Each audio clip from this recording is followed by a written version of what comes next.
What is up, everybody? Welcome to the MMA Engine and Monk and Lou's Happy Hour live right here, 4:30, 5:30 Eastern. It is Friday evening. You ain't have shit to do. Let's get some line movement in. Let's get some DraftKings bets in. Let's get it all. I know I said that all backwards, but you know what I mean. Lou, what is cracking, my guy? Are you looking forward to this card, and how are you doing? Yeah, I went from thinking I was going to have like 2 bets on this card to now I'm 15 units deep. And that includes some props that I found that I like, but not putting any more bets in. But I did this, like I said, I did the show to you before. I did the show with Liam last night. There were some spots I was leaning toward, and then that young man has a way of leaning me toward certain other plays that I was into already. So I feel pretty confident. But let's make that money, bro. Let's do it, man. Guys, chat, thank you so much for being here. Hit that like button. Please drop the subscribe on the MMA Engine channel so you don't miss anything from me, Lou, Brady, or Wheezy before any UFC fight card. And get some comments, questions in the channel. Let's go, or in the comment section. And we'll just start it right off, man, with the first fight of the night.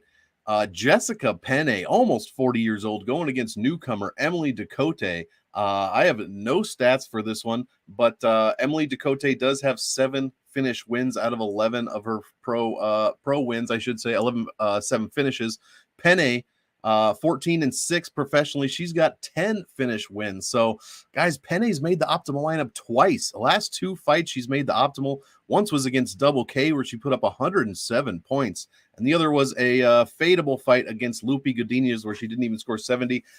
I'm going to be probably fading this one a little bit. I mean, maybe you could play Penne for cash, Ducote for GPPs. I'd like to hear what you guys might think. But that's probably how I'm looking at it, since I really have no fights. And Ducote, if you haven't seen it, check out that knockout win over Danielle Taylor. Lou, what do you think for this one? Do you have any action at all on this fight? I do. I have a play on Ducote, and then I'm taking a small poke on the KO prop here. I didn't think I was going to get to this one earlier in the week.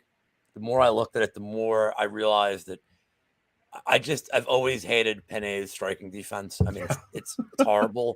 And Ducote she's not some rookie coming in. I mean, she's developing her game really well.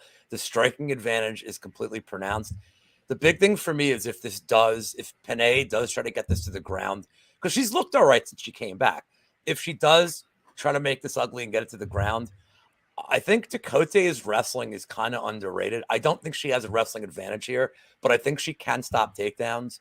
I think she can keep this on the feet for the majority of it. And every second this fight's on the feet, you're going to be hearing me say that phrase a few more times today, but every time this fight's on the feet is a bad second of the fight for Penne. I don't think she wins any second of the fight at standing. I think she's vulnerable to get knocked out here. But even so, if she struggles to get Ducote down, and I think she will, then Ducote is just going to piece her up. And I think the minus 150 price tag is reasonable. I have her in a 3-team round robin. So I have her parlayed with 2 other fights that we'll get to as 2-team bets. But give me Ducote to start the day off right. I love it, man. Let's get an early KO going. I love that angle. It fits with the play her in GPP side that I gave you for sure. So don't miss out on that. I just don't trust Penne to put up, many points in a win here. Next fight. This one might be a quick fight as well. Dwight, the body snatcher Grant, going against Dustin Stoltzfus. Why don't you start us off? Because I know how I'm playing this one for DraftKings. Pass. Exactly. No part of this one. I can't bet Stoltzfus at 0-3. Nope. Like, I can't do it. I can't bet Grant coming off a knockout. I typically don't really, I don't even think that's a huge deal here as much as usual, because Stoltzfus you would assume is going to try to take this to the ground. So like Grant getting KO'd isn't a big issue, but moving up in weight, he's super low volume. I just, I know he's like a split decision king, but I don't want any part of this. I'm just this will be on at like 11:30 in the morning here on the East Coast. And I'm cool, like just saying, you know what, maybe this is my first beer of the day. There you go. I am with you there. I mean, Dwight Grant has never been subbed, and that would seem to be that is a kind of a popular play this week with a few, a little bit of MMA Twitter, the Stoltzfus sub. As far as DraftKings, though, 8,900 for Dwight Grant. Like, you just throw your money on the street somewhere if you want. Stoltzfus, I guess you could have a little bit in GPPs, but I don't see how you could play Grant at all. I'm not confident in him for cash. He scores 2 points a minute and less than 70 when he wins, and he's $8,900, you guys. So I guess if I have to pick a side, I mean, it's probably going to go to split decision, of course, like Lou said, the split decision master. So I guess I'll be on Grant, but I don't mind a little bit of Stolzfus for GPPs, but not a lot for real. This is probably going to a decision. The winner's going to score 65 points, and you will be disappointed. Yeah, we got to step the game up, Monk. Oh shit, Uncle Wheezy. Hey, got to step the game up. We do. We can't let Wheezy fall asleep. And just because Wheezy's here, I got to say it. Glenbot, ring a ding, ding. Thank you so much for the donation. Your 40 small bets and parlays. That's I saw you all over Bet MMA tips. That's a number. That's a number I like to see. For sure, man. We do love to see that. Well, let's get into it, because I think the third fight of the night is definitely more exciting than the first two we talked about combined by far. Dustin Jacoby going against Da-Un Jung. Let's see. I'll start this one off. I'm on the Jung side for GPPs. He looked a little bit bigger than Jacoby. I think he's a bit better than Jacoby, just a bit, not a ton, almost everywhere. And his DraftKings upside is huge. 4 points a minute, almost 100 when he wins. He's cheaper than his average salary. And the takedown upside is what I'm going to be looking for, guys. 1.4 points a minute in takedowns and control time, while Jacoby allows more than 1 point a minute in those categories. If you're on the Jacoby side, maybe, play him a bit for cash. He only has two UFC finishes in his 5 wins. So I don't think he's going to score a ton of points. If Jung wins, however, I think his scoring upside is a bit better. So Jacoby cash, probably Jung in GPPs is how I'm going to look for this one. But I do favor Jung in the long run, and Computer Monk got him at plus money before the line completely flipped. So that is always a good thing. How do you see this one? Are you on my side, the Jung side here? Nope. But more importantly, nice. Weezy, you want to be entertained? Well, you came to the right fight, because yes. Here is your Yam Bag special. Oh, yes. We get it. Dustin Jacoby. So let me just remove one myth here. You're talking about Da-Un Jung's takedown stats, but all of them were one fight against William Knight. The thing is can he take Jacoby down? Probably. I don't think Jacoby has great takedown defense, but is he willing to do it? We don't know. If this stays stand up for 15 minutes, I favor the volume of Jacoby winning the minutes of the fight. Now, here's the problem. I'm biased because he's Factory X, and I'm now a Factory X fanboy. But this line movement is killing me. It's crazy. I mean, it feels like everybody that has a bet on this fight got it at plus money, which is bonkers. If you're gonna I don't have a play on this other than the Yam Bagaroo, but to me, if you're gonna make a play, I kind of like that the fight goes. I don't see Jacoby getting a finish. I mean, I like his activity, but to be honest, he is not a huge finisher. If there's going to be a finish, it's going to come from the Da-Un Jung side. But Jacoby, man, look, it may not look pretty, but all he does is win. That's all he does is win in the UFC. So, look, I saw this line movement, and I reached out to my guy Cody, and I'm like, did he lose a limb? Does he have COVID? Is something going on in his camp? And he's like, no, man, he's like, we don't really understand it. Ironically enough, they talk about this kind of shit all the time. They're like, why is I'm an underdog now? What? So nobody really understands the line movement. So look, that kind of is a big red flag for me. I favor Jacoby. I don't know that I can get there, but fight goes at minus 110. Feels kind of safe to me. Jacoby could just, and they both have pretty good cardio. So I'm not really worried about one slowing down in the third. So outside of Da-Un Jung landing a bomb, I kind of just fight goes. But yeah, I mean, this is the Twitter war fight. It is weirdly. It is. Gomez is he's basically Jacoby, you're homeless for this. He loves the Jacoby side here.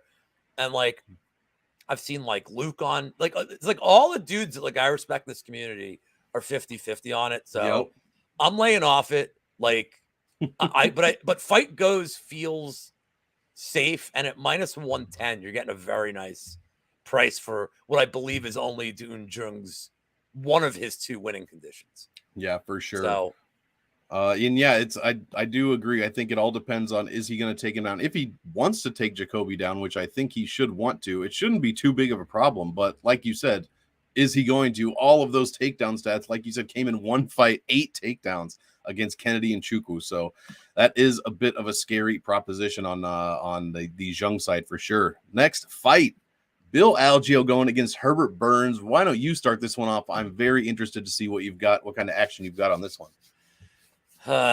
So no mistake about the fact that I like Algiel. And when we did the show Wednesday, I know you were on Burns.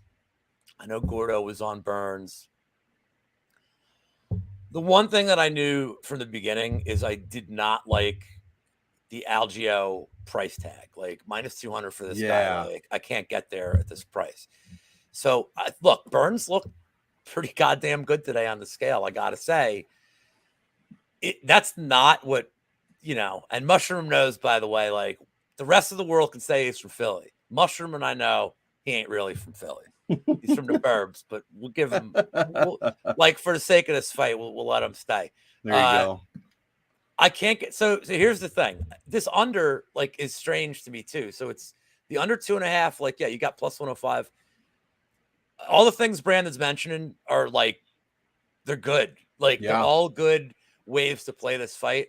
Burns sub right now is like +325 in my book. I know on other books it's a little higher than that. I just don't know what to do with the Algiel side. Like, I mean, I get the whole late KO prop, but you're not betting the late KO prop because you think Algiel has power. It's a fade on Burns. Exactly. And to me, Burns looked pretty good today.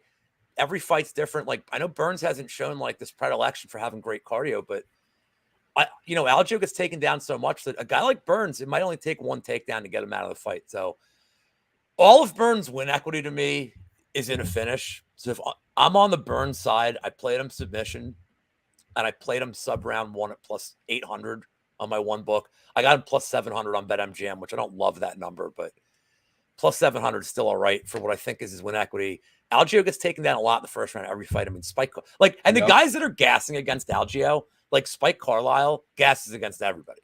Like, Algiel didn't do anything special to gas him. Like, that's just Carlisle how he is. So the thing is this seems like kind of a similar style, but I'm going to play Burns. And also, like, I'll go with the narrative of the fact that Algiel is a win-loss guy. That's true. And he's due for a loss. So breaks my heart to go against him here, but give me Burns to make like a crazy statement within like 3 minutes and get him out of there in the first round. That would be quite, that would be huge, especially on DraftKings. I mean, Burns coming in $7,500. I believe he does have the much higher upside for GPP tournaments than over Algiel, I should say. 4.2 points a minute, 104 when he wins. Obviously a very small sample size. And the one big red flag, when he fights tomorrow, it will be 700 days since he has fought last in the UFC. So always a red flag for me. It's not like in ring rust we trust or anything like that, but I definitely think it plays a factor. But it kind of balances out. You're getting him for $1,100 cheaper than as usual. So I love the upside from Burns here. The takedown upside, the submission upside obviously is gigantic. Bill Algiel, though, loved his fight against Brito. Cleaned up a little bit on that one. I mean, he doesn't score terribly. 3.4 a minute, 86 when he wins. If you're thinking Algiel, I'd like him for cash for sure. But Burns, I'll be all over Burns for the GPP play here. Another red flag, though, for Burns is how many points he allows, 5.25. And when he did lose, he gave up 137. So Algiel, not, too high a volume here. I'm not expecting anything crazy. Any crazy scores? Yeah, exactly. Any crazy scores from the Algiel side if he wins. But if Burns wins, I'm thinking at least triple digits there. So that is kind of how I will be playing that one. I also got to bring up that, like, Algiel's win over Brito, like, now it's aging better. Yep. Because of like the win against Touchy-Feely. But it's got to be said, like, if you want to look at that win, that was Brito's debut coming off the Contender Series. He was like, Algiel was an underdog, comes through for like you as a gambler. He fights for your money. But man, 2-1, like, for Algiel seems a bit much. It's wild. What we got here? Bit wild. He retired in the pre-presser. Oh God, we got a lot of I like all this poetry. Well, everything I'm reading here is awesome. I love it. Next fight. Let's have you start us off here. This one, probably the best fight on the card, maybe in a lot of people's opinions, including my own. Ricky Simone going against Jack Tank Shore. Jack Shore undefeated, obviously 16-0, 5-0 in the UFC. Ricky Simone, absolute beast. What do you think? What kind of action do you have on this one? Oh my goodness, Daz coming through. My goodness, you guys are killing it in the chat. We definitely appreciate you. MMA Engine, let's go, baby. I'm like, I can get a green screen one of these days. Who knows, man? There you go. Hey, if I don't see that multicolored lamp over your left shoulder, then I don't know what I'm going to do, man. I got to see that. I know. I already have to put a blanket over it to hide the dead bodies. So here's another one that like took me a few days to really figure out, because going through tape wasn't really like, what are you going to do here? So I have an interesting theory. I shared this last night, and I think I broke Liam because he was like, yeah, I actually one up Liam on something, which is like rare. So here's the thing. You look at the price and they're really trying to get you on the Ricky Simone side. I get it. And there's a lot of upside on both. Like, I got it.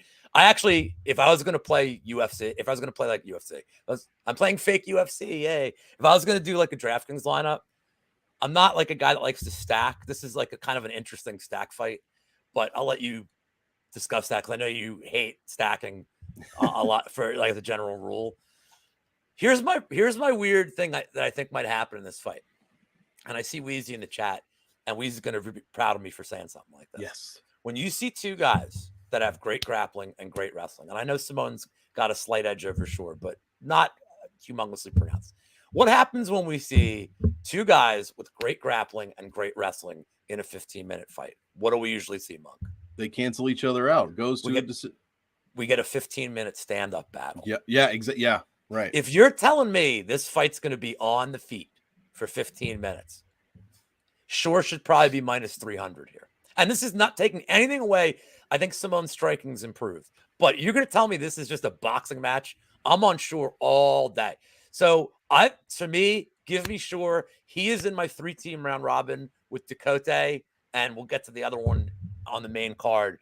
But I love Shore here. I looked at his KO prop, like going with the theory that it's going to stay standing. But honestly, it's like his KO prop is less than 300. It's not worth it. I would need a bigger number for that. But give me Shore to like fight for my money. You know, he's not the more athletic guy here, but my God, he has like a third and fourth gear he finds in the third round of these fights. Like the Valiev fight was so good. So I'm going to rock Shore, gutting it out.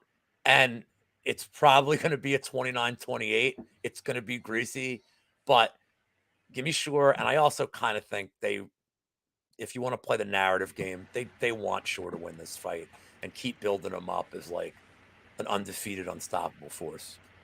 I mean, why wouldn't they? I mean, he looks fantastic. The one question I have, again, UFC stats height. You're going to sit here and tell me after I just watched the ceremonial weigh-in that Shore is only 2 inches taller than Ricky Simone? Like, come on, man. I know my eyes aren't that bad as an old man. Anyways, I'll be on both sides as far as DraftKings. I don't trust. Oh, you would any of it for cash. I mean, maybe Jack Shore if I have to play cash. But Ricky Simone, I mean, he is one of the 5 fighters in all of the UFC that has let's see, 100% win rate in his past 4, has 100% optimal rate, and has at least 3 fights. One of those guys is Ricky Simone. Scores absolutely fantastically, 4.38, 101 when he wins. Like Lou said, this could be a stand-up battle. If it is, my play on Ricky Simone here is just going to kind of be swirling around, probably down the toilet. But if he is able to land a takedown or two or show off some of that wrestling, I'll be very confident again. But playing both sides is going to be very simple, guys. 7,800 for Simone, 84 for Jack Shore. So no matter what side you're on, you're going to be getting some value, in my opinion. Both guys, if they win, even if this goes to a decision, probably, we might be looking at 90 points. If it does stay standing, we're going to see a ton of strikes because Ricky Simone is just going to throw incredibly high volume. Jack Shore going to be countering him up, outboxing him most likely. So any takedowns that Ricky Simone lands is going to be huge for our DraftKings scores. Man, if I had to pick a fight, or pick a winner rather, I guess sound stupid tomorrow, but I'll be on Ricky Simone. Yeah, I don't know, man. I really like both guys. I wish they weren't matched up this early on. In their I guess it's not too early in their careers, but Jack Short's his 6th fight. I suppose he's got to start, fighting some decent names, and this is definitely one of them. So, I mean, Simone, if he gets those takedowns of over 2.5 points a minute in DraftKings, so that is a big, big number, and that's kind of how I will be looking to play this one. Puna Soriano going against Dalcha Lungiambula. These guys are absolutely jacked. I don't know if I've ever seen anyone with muscles like Soriano has, his back muscles just sticking out almost further than his biceps. It is ridiculous. I'll let you go ahead and start this one off, Lou. How do you see this one? Do you think this one finishes inside the distance from either guy? I can't remember the last guy that beat Dalcha. I wonder what happened to him. Oh, that's right. He just got another first round finish. Our guy, Cody Brundage. Yes, sir. So I'll just keep this one quick, man. I don't know how Puna doesn't win. Like, the price is outrageous. I just have no confidence in Dalcha. I get that. Yeah, well, no, leave that one up there because we talked about this last night a little bit. He has 2 subs. I mean, one of them's from, like his first professional fight. They're both rear naked chokes. Could I see it? Could I see a sub? I think it depends on how tired Dalcha gets. Like, early, we haven't seen enough of Puna to really know, like, is he willing to go away from the striking? But I know he fights for your money. I mean, he hurt his knee against Maximov and, like, kept going. I think he's tough. I don't know what to make of Dalcha at this point. I don't think he has good fight IQ. I think his pacing's terrible.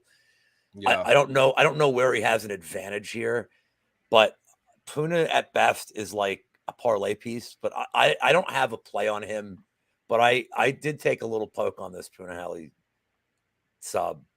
I mean, is it going to hit?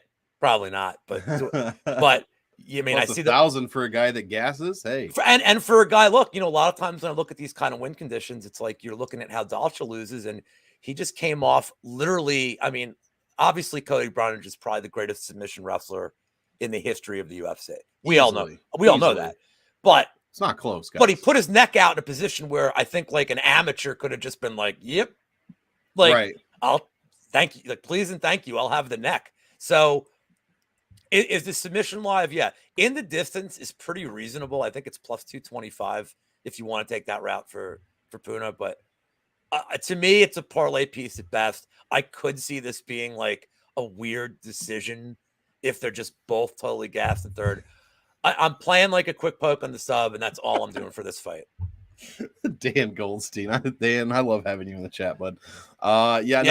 And he knows because if it hits, it's Dan. What's going to happen if it hits? You're going to get a tweet immediately. Good guys rise, like Puna sub for the culture, like.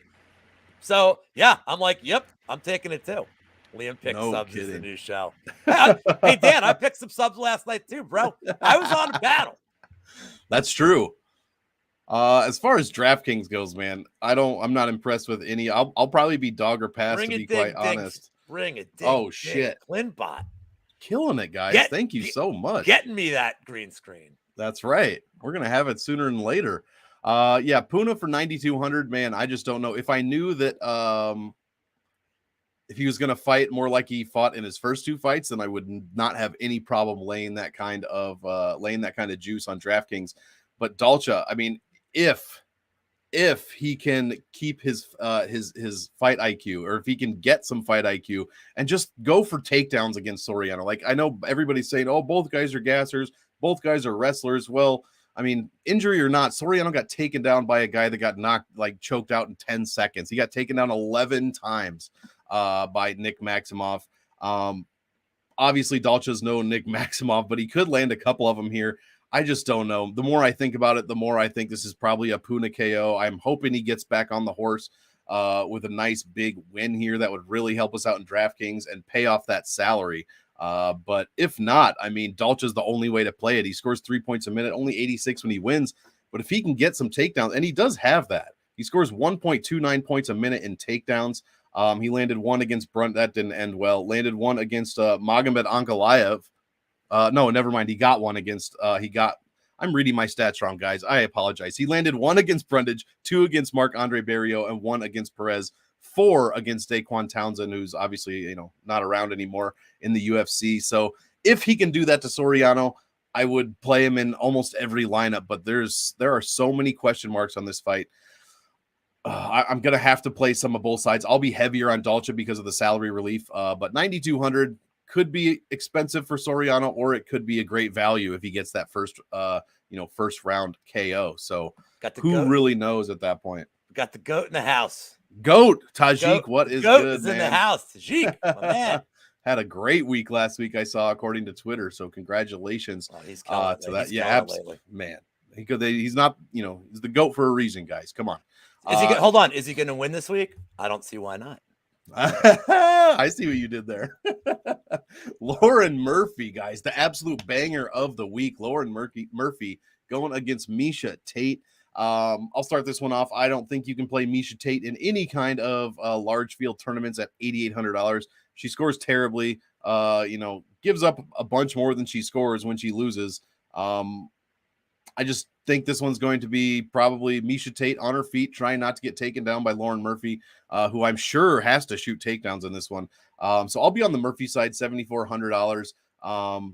Murphy, nobody's going to be throwing too many leg kicks here, which is kind of what Miesha Tate looks for when she gets her entries. I'll be on the Murphy side. Computer Monk's got a bet on Murphy as well. For DraftKings, I don't see how you could put Miesha Tate in your lineups for $8,800, maybe in cash if you're really positive about it, but not for GPPs at all.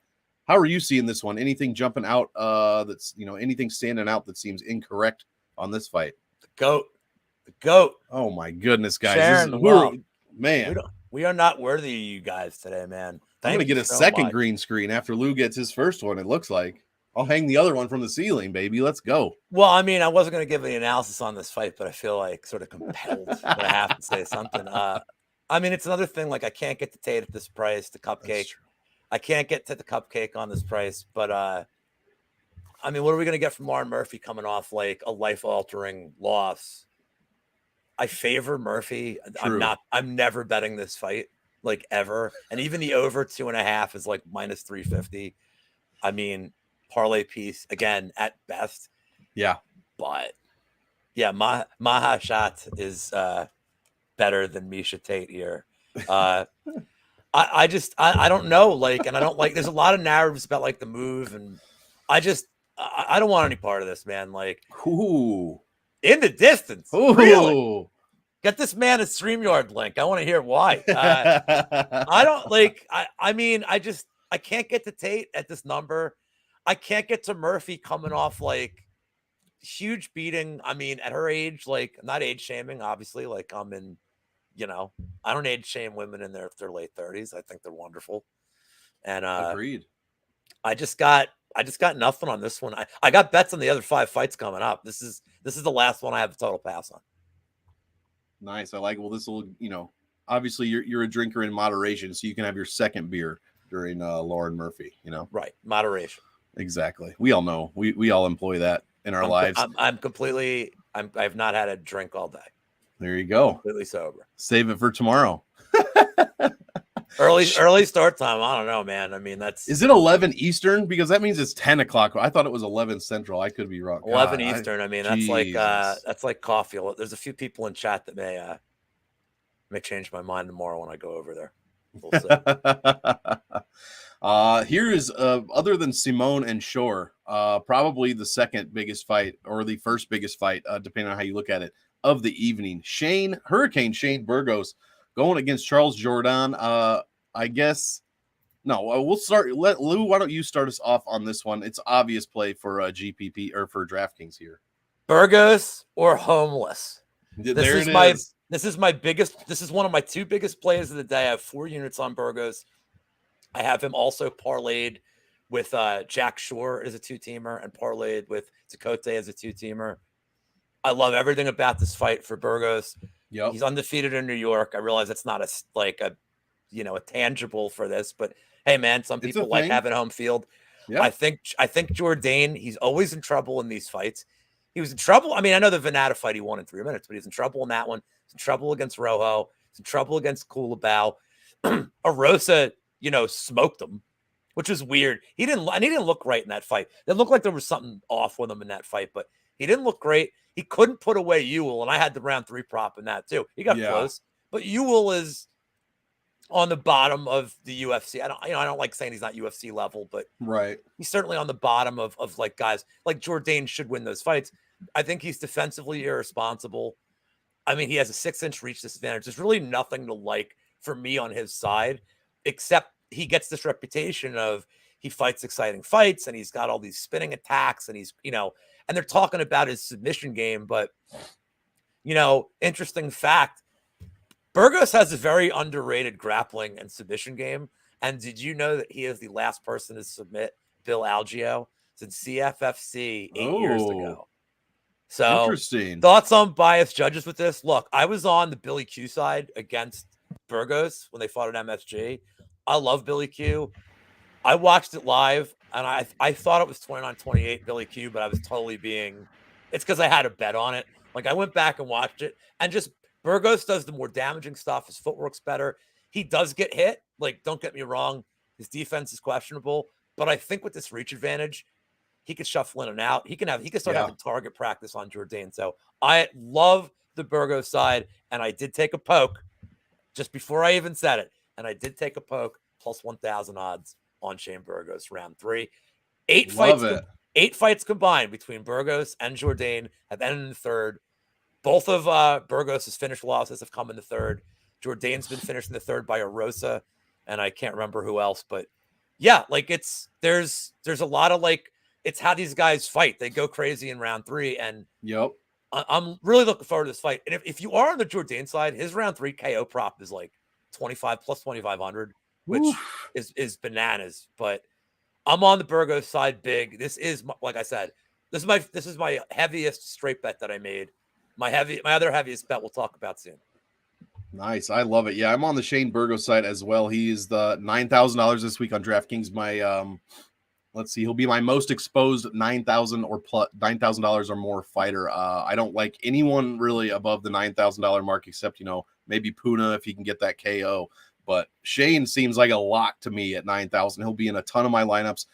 4.2 points a minute, 100 when he wins. I mean, Charles Jourdain has given up 3 points a minute, 88 when he loses. Yeah. Burgos, I mean, I always imagine him as being the smaller fighter in his fights for some reason, which he's definitely not. I mean, he's got 2 inches of height according to UFC stats. And like Lou said, 6 inches of reach here. As soon as you said that, I had to double check. I couldn't even believe it. According to the stats, Jourdain's Chindex is 0.44, which you want it to be 0. So 0.44 is not terrible, not great. Shane Burgos is 0.6. So he has been knocked down more times with fewer punches than Charles Jourdain has. In fact, he also ate it from Emmett. That's true. Like, I mean, I know Barbosa got him out of there, but Emmett was throwing bombs at him and didn't get him out of there. So I look at that Barbosa one was weird. I look at that more than anything else in terms of you want to talk about the better chin. Like, if Emmett was, I mean, like I said, you look at Barbosa knocking him out in the third. It wasn't one shot more than it was. I mean, one shot obviously ended it, but the accumulation of damage over time in that one is what did it. If I think this fight's going to play out with Burgos, Burgos using his range and his distance and just piecing him up, then that accumulation's not coming. I don't think Jourdain can get him out with one shot. Scar, got to run allergy season here. Yeah, I totally agree. I mean, Burgos is one of the toughest guys in the division for sure, if not the entire UFC, to be completely honest. So GPP fights, I'll have a little of both, but it's going to be mostly Shane Burgos has made the optimal in 1 out of his past 2 fights. Charles has also made the optimal in 1 out of his past 2 fights. It probably would have been or 1 out of 4 fights, I should say, probably would have been the Marcelo Rojo fight in which he scored 114. But yeah, I just have a feeling that Burgos is just going to, be able to land those harder shots a bit more frequently. Jourdain is probably going to be bloodied up a bit at the end of the first round, if I had to guess, and it's probably only going to go downhill from there. I feel like it's going to require, not a lucky shot, but a well-timed shot that we haven't seen up to that point in the fight so far to get Burgos down. So I'll definitely be on the Burgos side. $9,000 is one of the best salaries you can play. Check out Salary Voodoo on the MMA Engine, where we do go over this fight, I believe. And yeah, that is going to do it for this one. I like the Jourdain side at 7,200 for a bit of salary relief as well. But like I said, much heavier on Burgos. And then we get from that fight, we go to Matt Danger Schnell against Sumadarji, the Tibetan Eagle. What a great nickname. Two great nicknames, in my opinion, here. So I think the loser should have to change it to something less awesome. What do you think as far as this? Actually, I'll start this one off since you started the last one. I mean, I guess this is a GPP fight all the way. I don't trust either of these guys for cash. Neither one scores very well, so you'd almost be banking on, a finish like a Schnell submission or a Sumadarji early KO, especially on the Madarji side, in order to pay off that huge salary, $9,100. I mean, the guy only scores 86 when he wins, and that's over 3 wins. Let's see. He did have a KO TKO win. Let me check who that was over. Yeah, Malcolm Gordon. He did score 128 in that one, but he went to decision with Adeshev and put up 50. He went to decision with Sukmantov, put up 80. So if he is not getting that early finish over Schnell, which could easily happen, Schnell's been knocked out 3 times in his UFC career out of 5 losses. If he doesn't get that finish, he's not going to pay off that salary. Schnell, I've seen a lot of people on the sneaky submission side of things here at a decent price, maybe around plus 800 or better. So that could be something to keep in mind. And at 7,100, if he gets the win at all, especially by finish, he's going to be a slate breaker, as they say. So give me a bit of both, but I'll probably be pretty even as far as my exposure on it, which is to say not much at all. What do you got for this one as far as any good lines sticking out?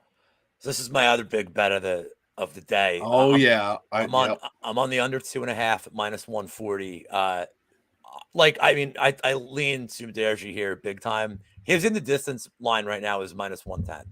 So if I have to pay 30 more cents to get Schnell's sneaky win condition, which is first round sub, if I have to pay 30 cents more for that, that's fine. Look, man, Schnell looked all right for 90 seconds against Royval. Like he did. He got him down. Like Schnell has flashes of brilliance in these fights, but I just can't trust him over time. And, I want to this is an important point to bring up because this line at first glance, yes, this line is wide. Like Sumadarji being minus 270 is really a wide bet. I mean, I can't believe he's moving in 2 days. So, boo this man. Boo this man is right. But let's not forget that Madarji was going to fight Manel Kape. Yeah. And half of MMA Twitter, including me, was going to play him as a dog against Manel Kape until Kape tested positive for a horse tranquilizer or whatever the hell he had. But I mean, I like the skills we've seen from him. The Adeshev fight was weird though. Weird. But it was weird in the sense that it was too much respect for so long. It wasn't, nobody was it was just inactivity. The thing is and Sukmantov kind of has these weird fights that go to decision. He just kind of wills these strange fights. Schnell is going to force the issue here because I don't think Schnell is another way to fight. He's going to go forward. He's going to if he's smart, he's going to try to get a takedown in 10 seconds. Right. But it's Matt Schnell. So he's probably just going to run into a right hand and get bumped. But like I said, if you're giving me the difference between minus 110 Sumadarji in the distance and minus 140, I'll take the 30 cents. I'll be all right. It's fine. Give me the under 2.5. This is my favorite. This will be my play on the John Kelly panel as well, because I got to stick with my time props. It's been working so well for me over there. By the way, the longest undefeated streak, the longest winning streak on John Kelly's show. No big deal. Just the longest streak out there. Now that Zayd and Danny Lags lost, I have the longest winning streak at 6 in a row. So if you want to play Schnell round 1 sub, I saw it at 16-1. I mean, look, does it happen 1 out of 16 times? You could justify that bet, sure. But I'm burned by Schnell so many times, but I love playing time props and fights of his. So I know it's at 125. I get it with these unders, but man, just give me Sumadarji, probably late round 1 KO. Yeah, and I think everybody's on that Schnell sub as well, because we look over here and see Madarji has been subbed 4 times in his career. So that is kind of a nice number to see when you're looking to play a dog by sub for sure. Moving along to the main event, Muslim Salikov going against Li Jingliang. What do you got for this one? I think this Yeah, I don't know how this one's gonna go, man. I am very excited for this fight. Same. Give me that dog money with Yes. Leach. Give me that dog money. Look, man, this is no knock on Salikov. I like watching both of these guys fight so much. I do. So Lee is coming off absolutely being humiliated by Got Kamsa. thrown around, literally like a child. He's humiliated. So what did he do? He said, I'm not happy with how things are going on in my camp. Moved to America. He's training with Shailan, working on all of his skill set, working on his striking, working on his grappling. He's young. He's got a reach advantage here. He's got some serious power. Look, he knocked out Ponzinibbio. Not a lot of guys. First round. He's a tough out. Ponzi's a tough out. Look how many guys haven't. Look how many guys haven't. Like Michelle Pereira. Like there's tons of guys that he's fought that just have really struggled with him. I like his power. Like I said, I love the dog price here. I think we're getting a good buy low spot. Salikov, he tends to slow down end of the second, into the third. But I think Lee, I have a play on Lee round 3. I put that in last night. Salikov has never been KO'd. I think this is the first time. I think this is going to be the first time. I think Lee's going to get him out of there. I see EO saying like early. I'm going late. This is a round 3 play for me. I like the way that Lee's looked in a lot of third rounds in his fights. He's got great cardio, but I think the power is going to be on display. The KO's plus 325. I kind of wanted a better number there because Salikov's never been KO'd, but it's getting up there in age. And if you want to compare this fight to anything that Salikov's done, the Oleksy Dos Santos fight is kind of and I don't think Salikov won that fight. I was close. Not a huge robbery, but close. But if you want to take a comparable fight, look at all the success that Oleksy had in that fight. Lee's going to have that kind of same success. He moves the same way. His striking's very similar. Not as big on the kicks, but his striking, just his hands are a little better. And he's got to be bigger as well, right? He's 3 inches. He's 3 inches reach. He's younger. So give me that dog money. And I already locked it in. And I have a decent play here. But when I do my 4 leg round robin that I always put in for these cards, he's him, Burgos, the under in the Sumaderji fight, and I cannot remember what my other one was here. I have and the main event fight doesn't go. There are my 4. They're my 4 best plays for the round robin that I put in. But give me that dog money, man. Like I love it here. Hell yeah. I agree. At the beginning of the week, I was leaning Salikov as far as DraftKings, and I guess I don't mind a little play on him in cash, but he's untouchable in GPPs, 2 points a minute, 78 when he wins. His defensive pace is fantastic. He gives up only 1.4 points a minute, but I'm going to have to side with my guy Lou on a bunch of what he said. I mean, the dog price at 7,600, you get over 3 a minute, 70 or 96 when he wins. I mean, it's looking fantastic. Lee is also $600 under his average salary. He scores 105 on average when he wins by knockout, which has happened 7 times in the UFC. So that is a pretty consistent number right there. 7 of his 10 wins over 95, over 100. One of them over 110. I just love all of the scoring numbers from Li Jingliang. I'm going to have to side with you, Lou. I'm going to have to flip-flop from what I said on the Wednesday show. Like I said, maybe Salikov in cash, but 8,600 for 2.19 points a minute. I don't enjoy that at all. He's going to have to finish Li Jingliang if he wants to score well. And Lee has never been TKO'd in his career, and that is how I believe Salikov would have to go about getting his finish win here. So give me Lee heavy in GPPs, and I want to see that finish, baby. Let's go. Leach got to do it. Like. Yeah, I do not mind admitting that I flip-flop since Wednesday on this one, so gotta love it. Speaking of flip-flop, we got a name flip-flopper, Michelle Watterson Gomez. This is not a typo, people. Michelle Watterson Gomez going against Amanda Lemos. I will start this one here. Before we do, guys, it is the co-main event. Thanks for sticking around here on the happy hour. Be sure to like the video, subscribe to the MMA Engine channel. You will miss nothing that us 3 geniuses plus myself have to offer you before every single UFC card. So as far as this one, Amanda Lemos is untouchable as far as GPP tournaments, 9,400, unless you think she's going to knock out Watterson Gomez here, which I do not think so. I'm not going to play her at all. I mean, even in cash, there's better options than the most expensive fighter on the card.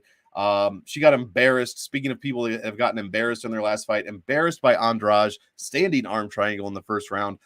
She did start off her UFC career scoring very well, but as her opponents get better and better, she scores less and less and less. I mean, she put up 67.5 against Angela Hill, and that fight was way closer than it should have been. I mean, she was a minus 300 favorite going into that fight. Absolutely ridiculous. And according to the stats, she just barely lost that fight. So way too close for a $9,500 salary, which is what she was. She came in then 7,300, which was probably still too expensive for the performance that she put on. So I'm going to be fading her here at 9,400. That's an impossible price tag to pay. Why not take a stab on Watterson Gomez for being a dart throw? Maybe she'll be the slate breaker. Maybe somehow she will get on the back of Lemos and finish this via sub. I'm not expecting that. I don't think either fighter is particularly good, for lack of a better word. So I'm just going to be fading this one as a whole. But the $6,800 price tag for Watterson, if you're just looking for some salary relief, go ahead and throw her in. I'm not touching this one for cash, but I don't mind a stab on the Watterson Gomez side. What do you think for this one? You think MWG can get it done? Holy crap. Glenn is the best, man. Thank you so much. Killing it so much, man. Ring a ding ding. I got to say it this time. If you did watch the brilliant prop show that I put on the channel yesterday called Props to Consider and Then Maybe Bet, which by the way will be the name of that show going forward. Hey, it tells you exactly what it is. I'll just be dropping these 10-minute prop videos on Thursdays. I think people seem to like it, so I'm happy to do it. If you did watch it, then you know that I gave out Michelle Watterson by submission. Ooh, at plus 1,200. Ooh, call it more of a gut feeling. Call it a fade on Lemos's cardio because I don't like the way I've seen Lemos look toward the end of the second. Yeah. But you know it's more fun than plus 1,200. Plus 5,000 is more fun than plus 1,200. Give me Watterson round 3 sub. Plus 5,000 odds. Oh my God. The same odds that you can get a draw at any other fight. Watterson round 3 submission. The best part is this. If you hit this, if this play hits, I win Twitter for the week. Yeah. Because, I think Clint's tailing it. So I'm probably boned on this pick now. Anyway. Just kidding, bud. Clint, just kidding, my man. He knows. He heard me give it away last night. He's like, yes, let's go. He's like 5,000, you say? Let's go. That's insane. Look, she hasn't had a submission in like 6 years. Do I really think it's the winning condition? No. Does it happen 1 out of 50 times with Lemos' cardio? Yeah. She's got standing arm triangled. Is it worth $5 to try to win $250 in profit? Like, if you make more than $5 in a week, like I almost do, then it's worth throwing a play on a 50-1. It's one of these plays that, like, look, if it's the only thing you hit, if you go like 2-8 on your picks, but you hit this one somehow, you're probably up. You're probably like, yep, well, wasn't that bad a day. Like, I nailed this one. So I favor the Watterson side, but also I would say she's a good live bet spot here.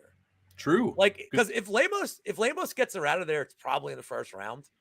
Yeah. If she doesn't, use your judgment, man. See how much energy Lemos wasted. See if Watterson took a lot of damage. You're probably going to get her at plus 550, 600 live after round 1. So I love that as a spot if you're just trying to, because I mean, look, if you just, or you miss the bet completely. If Lemos does smoke her early, that's fine. But MWG, I can't believe I just called her that. She looks to be in like tremendous shape. She's taking this very seriously. I know she's typically undersized, but I don't think she didn't look too undersized to me here. So maybe and Lemos was the one that needed the box of shame. So and she looked like as soon as you don't want to cut the hair. No. She could have cut the hair and like made it, but like she looked very relieved when that man said 116. She gave a big breathe out. Yeah. So it looked like a bit of a tough weight cut there. And all week I wasn't sure who to believe, UFC stats or Tapology, strawweight, featherweight. Turns out Tapology was wrong in this case. And it is at strawweight. And man, Amanda Lemos probably wished it wasn't. This is against Till because I know I had played that prop too. And and then my buddy had to go to the bar with me. Oh yeah, like, that's that I'm like, fight. well, if this prop, he goes, all right, fine. If that prop hits, I'll go to the bar. And he looked at me. He's like, you son of a bitch. Get Like, your fucking shoes on, boy. I ran so good that day. That was like the Roundtree KO. It's like round 3, Oh, round man. 2. That was Patty the Baddy's debut, I believe. Oh, that's right. Against Luigi. I can't remember his Vendramini. name. Vendramini. Yeah. Hey, Dan, we don't want to get slapped out here, bud. We don't want to get slapped. Bring a ding. Oh, Glenn. my goodness. Killing it. I have to, if I don't show up with the green screen next week, let's star that one. We'll save it for we can maybe answer that here right after this next I fight. got all of it. I got that stuff written down too. So I got sick. Absolutely. Oh, come on. I'm sick. Like, look, there's people that are really good at picking professional. Fights. Then there's me. And I'm good at like creating parlays like an artist. Doesn't mean they win. Doesn't mean they win, but I'm good at creating them. Like some artists would do with I'm like oils I'm hitting buttons. I'm hitting buttons like I'm using Eddie Gordo and like Tekken. I'm just like doing a windmill kick and like a pile driver and like all this crazy stuff just by hitting like triangle and circle. And all of a sudden I hit like a 30 hit combo and I win. And I beat Jack 2 or whatever his name was. I was more of a Street Fighter boy myself, so okay. Well, I can't like Zang. I don't know Zangief's combo. So yeah, man. What up, Torque? Raw Torque, what's up, my guy? All right, guys. Not co-main event, main event. Brian Tcity Ortega going against Yair Rodriguez. This one, I mean, my goodness, this one is going to be exciting here. I'll go ahead and start this one off because I love hearing your takes to finish us out. This is a must play for DraftKings. I'm not touching this in cash because I don't know who. Oh my goodness. Yeah, I need a poster. I need a live size marquee poster of Revenge Elephant Monday, please. And I'm being serious. I'll go find it while you talk. All right. Yeah. That needs to be put up somewhere for sure. Yeah, Tcity Ortega going against El Pantera. You have to play both sides of this one, guys. 8,500, 7,700. These salaries are fantastic, especially the dog salary. The dog salary here is like the fifth best statistical salary overall to play, no matter who it is. So I'm more interested in this for the defensive game. Like I said on the Wednesday show, both guys allowing a ridiculous amount of points.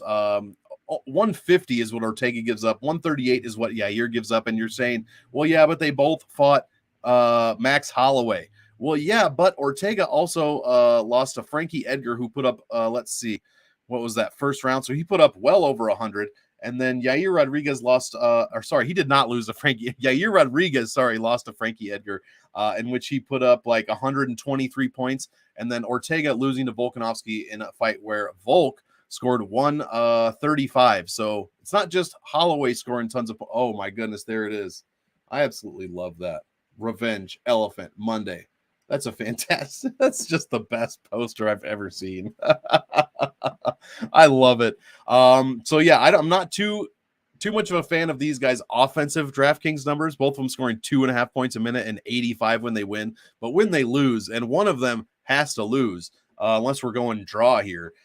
Somebody's going to give up over 100 points. I think it's either, Yair's going to catch Ortega with something crazy, or Ortega could be live for a sub here. So I'm thinking this one finishes inside the distance, and I think the winner puts up a great score. I just have no idea who that's going to be. I lean Brian Ortega. I don't even mind him a little bit in cash, actually, because I do think he does win this fight more often than he loses. But this is going to be a big one for GPPs as far as I'm concerned. And at 85 and 77, you can get to either one of them pretty easily. Lou, what do you got for this one here? So Glenn asked about my KO, my sub, and my decision play. Yeah. Well, I may as well talk about my KO play while we're here because So you can get plus 66.72 on this at DraftKings. You go Burgos KO, you go Lee KO, and you play Yair Rodriguez KO. Ooh. If you got like the plus 470 money on the Ortega sub, like that's awesome. Like I think that was you had to like max bet that if you got that plus 470. Here's the thing. Yeah. This is going to be like every Paul Craig fight I've ever seen in a sense. Paul Craig. Paul Craig, where Ortega is going to be losing every minute of this fight until he wins it. What I thought was really telling, I don't do prize picks, but I look at their numbers. Like I'm always curious to see what they have set. Prize Picks has the total takedowns for Ortega set at 1.5. They're assuming that Ortega gets one takedown. This fight's over. Yeah, that's interesting. I'm not so sure. I liked Rodriguez's scrambling. I did. And you're assuming Ortega is going to wrestle. He doesn't proactively offensive wrestle a lot. Like a lot of times he either falls into a sub, and this is not to say that he doesn't have incredible submission skills. The guy is so fast and so fluid. Like, I understand that. But my God, is Rodriguez dangerous. And he's always one of these guys.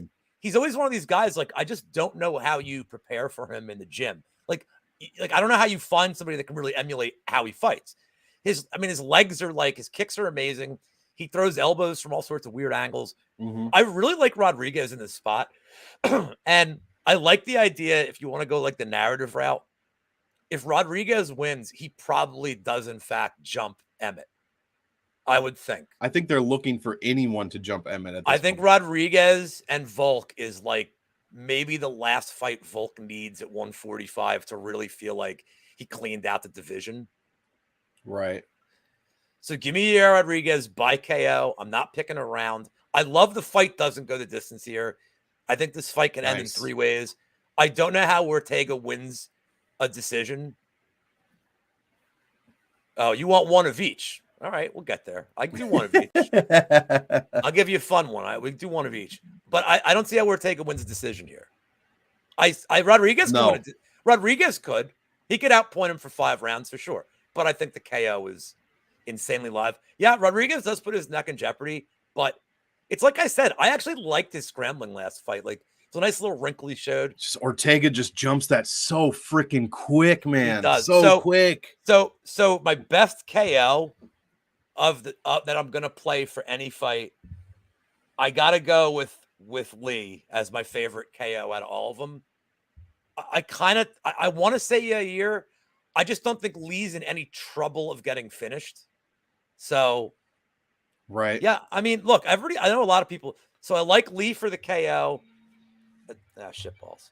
As far as the sub, I got to go Herbert Burns for the sub. Yep, love it. I feel like he's the best odds there. Decision. What are you thinking? You thinking Shorzy on that one? No, because the price isn't. That's true. It's not where it should be. The price isn't really great on that. I'll tell you what, Glenn. Who do you like? Glenn, who do you have for Jacoby to Jung? Because I like that to go to the decision. And you're probably going to get here. I have it up right here. Let me pull it up. You're probably going to get a pretty good price for whoever you like by decision here. Jacoby is plus 240 and Jung is plus 275 for a decision. Ooh. I think that's if you want to look for somebody as a decision play, I kind of like those. Bad. For an even money, for like a pretty even fight, you're getting great odds for a fight that I really do. I know it's minus 110 for fight goes, but yeah, I like plus throw that plus 240 up on there at the end of that parlay. That's gonna just jump that. I mean, I'd say if you look at short decision, it was like even Simone decision now I believe is plus 200. Last I saw it. That's not short decision is plus 165. Yeah, I'd rather take a crack on whoever you like in Jacoby. Like I said, I'm on the Jacoby side, but I think whoever you like there. And I know Raw Torque came in late. I just want to address this comment about the KO. I made a theory here that when you get two guys that like excel in the grappling and excel in the wrestling, more often than not, there's no wrestling. You will get a 15-minute stand-up battle. And if that's the case, Shore's minus 300 easy for me. And then that KO is very live, especially a late KO. I'm playing just Shore. I'm laying off all the methods here and everything, but that Shore KO is certainly live. I would have liked a better price on it too. I don't know why it was it's such a low price for this. Yeah. I have Oh, no, it is not. DraftKings has it at plus 550. I must have been looking at in the distance. Yeah, plus 550 is not. Wait, they have Shore plus 550 KO, and they have his inside the distance at like significantly less than that. Yeah, I wonder if I just didn't see this right, but I feel like I don't know, man. Let me say. I got it up right now to win by finish. plus 250 for him to win in the distance. That seems like a big gap, though. They're giving his sub a little bit of props here too, but I don't see him. I suppose. No, I don't either. I mean, maybe if Ricky Simone's desperation takedown mode, then. But Shore is one of my favorite. But Shore is one of my favorite players in the slate, and I wasn't sure I was going to feel that way early in the week, but the more and more I look at this, the more and more I see. Yeah, could Simone hold him down for 2 rounds? I guess possibly. I guess he could, but I think the cardio is pretty equal. I think Simone's more athletic, but I think Shore is kind of like just fights for your money more, man. Exactly. He's not just going to lay on his back and get controlled for 2 rounds. And I'm not going to lie, there's still this little sliver of me that can't get over Uriah Faber knocking him out.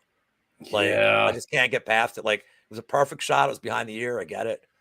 But like, come on, dude. Just like Faber knocked you out, dude. Like, come on, man. And that was when Faber was like on his way out. He was like, damn near 40. Like when you get subbed by Cody Brundage, you got subbed by the best. But when you get finished by Uriah Faber, he's a. I mean, does he even work here anymore? No. That is true. Oh my gosh, Glenn, I think your button's broken, my guy. I think it's broken. Monk, it's on repeat. Monk, you want to field this one? Jack Shore, Ricky Simone. Yeah, I agree. It is a complete must play. No matter what side you're on, I think the winner scores very well. Even if it does end up being a stand-up decision, I think both guys score well. I mean, yep, exactly. 96 is what each of them score when they win by unanimous decision. And if it goes to split, that's even more. 106. Ricky Simone won a split decision by 93 for Shore. All of their finish numbers are fantastic, all above 90. And that's really what I'm looking for, and especially decisions. If you're putting up 90, 100 on average in decisions, you are a great DraftKings player. Both guys scoring well, just under 4.5 points a minute. Absolutely love both sides of this one for DraftKings. And as I said, Simone is statistically one of the best top 5 DraftKings players in the past year and a half, hands down, not even close. One of the best, obviously number one. The one true king Casey O'Neill. But Simone is on that list for sure. Top 5. So can I give away the monster round robin? Yes, please do. Lynn liked my parlay, but I want to tell you the monster one that I eyed up. Sent it to my buddy earlier today. Play these 5 for 50 cents a bet. It's a bunch of 2-teamers, 3-teamers, 4-teamers, and a 5-teamer. It's 26 bets. It'll cost you $13. Herbert Burns round 1 submission, Shane Burgos round 3, Lee round 3, Punahele sub, and Watterson sub. $13 to win $156,000. So if you just want to put something like really, if you just want to have something really ridiculous, and there's paths to all of those. There's every single one. I say that every week that there's paths, and then then the fight starts, and I'm like, God damn it. I'm like, what a stupid bet I made. How stupid was this? But hey, man, look, if you hit it once, that's all you need. That's all you need. And isn't that the point? Person Mischief admits it. I am on the Tcity side. Same. Pretty heavily. I backed Penne in her last 2, and she looked great, but I think this is no more. Who has the better abs? Sure. I mean, it's got to be Simon, because Shore is like kind of. I mean, he's a Welshman, right? Yep. Yeah, he's a Welshman, Larson. So like, I know Lou thinks no. Lou is on the short side here. I'm on the but it's close. Look, it's close. I lean a bit Simon, I think, just a bit. All right. It is close. You ready to take this thing home, bro? Let's take it home, man. You guys this has been one of the most fun shows we've had. I don't just mean the donations, even though we much appreciate that. You guys have been killing it in chat. Just absolutely love seeing that. I can't even keep up with all the comments. So thank you so much. One more time, like the video, subscribe to the channel. And you'll never miss anything going into any UFC cards. Check me out, MonkMMATics on YouTube, my game theory video. Check me out on the MMA Engine, Salary Voodoo. That's probably Sunday morning. I always forget this. Sunday morning, probably around 10:30 Central, 10 to 10:30 Central time. I will be doing the morning after show, about 20 minutes, where we go over CM Monk's picks, the DraftKings optimal lineup from the night before, or in this case, the morning before. Maybe I should do this one Saturday night. Geez, I forgot it was a Saturday morning card. And we'll go over CM Monk's bets as well if you're into that whole thing. So check all that stuff out. And guys, thank you for joining me. Lou, what have you got to say to the people before we get out of here and get some food in our systems? So, programming note, first and foremost, Brady is doing his show on his channel tonight. That's at 7 o'clock, his best bets. Not to compete with Brady, but at 7 o'clock, I will be on. John Kelly is doing his best bets panel tonight, and I will be on at 7:08. So, if you just want to tune in for my pick, that's great. But I already told you guys, jump right over. But I already told you guys what my pick was. So, like, if you're just following for that, it's the Sumaderji under 2.5. And like, yeah, I'm doing the new prop show. I will probably stick with this format because everybody liked it. The name of the show is Props to Consider and then Maybe Bet. I will be keeping that 10-minute format. I'm probably doing Liam's show like every week now. I kind of think like if we keep winning, I'm just on the panel. And so that's Thursdays at like 12:30 a.m. or whenever Liam's computer works. And once we're done with the 11 o'clock shows, I'm going to be bringing back the Saturday show with Billy Briz, doing like last minute line movement, best bets, talking to chat. Billy Briz. Love that guy. Him smoking on camera, me drinking on camera. Just fantastic. Come party with us and ask us your last minute questions. Like we had a blast doing it the first time. So and then it's this week early, and then next week there's another early card. Is that right? Yeah. Oh, we have a name. Is next week London? Next week's London. We have a name, and we have a name for that show now. Billy and the Cuz. Very Philly. Nice. Billy and the Cuz. I love it. Well, yeah, guys, thank you. I guess that is going to do it. Again, thank you so much for joining us in chat, guys. Really, it was one of the best shows I think that we've had so far. Absolutely love it. Dan Goldstein just killing it as always. How do I do the Yamasaki? The Yamasaki. What is it? Dana gave it. Maybe if you'd quit making all those hearts in the ring. One of the best lines ever.